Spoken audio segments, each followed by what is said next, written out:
This is the Lone Creator YouTube. We hope this video helps. In this video, I will explain how to connect your Squarespace domain to Shopify. First, log into your Shopify admin and head to the Domains section.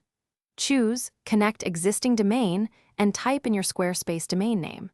Shopify will then provide essential connection details, a unique IP address, and a CNAME record. Copy these down carefully, as you'll need them for the next step in your Squarespace account. Now, let's switch over to your Squarespace account.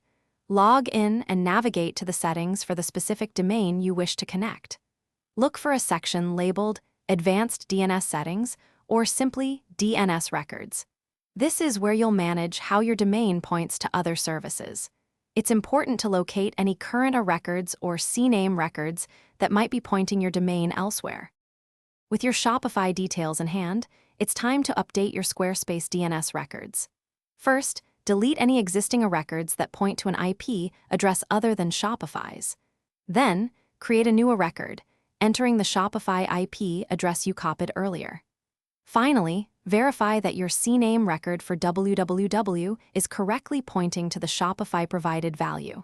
This ensures your domain directs traffic to your new store.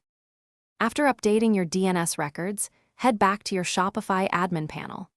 You should see a status update for your domain, indicating it's pending or connected. Keep in mind that DNS changes can take anywhere from a few minutes to up to 48 hours to fully propagate across the internet. Be patient, and once the connection is established, test your domain by typing it into your web browser to confirm it loads your Shopify store. Thanks for watching. Consider subscribing if we helped you.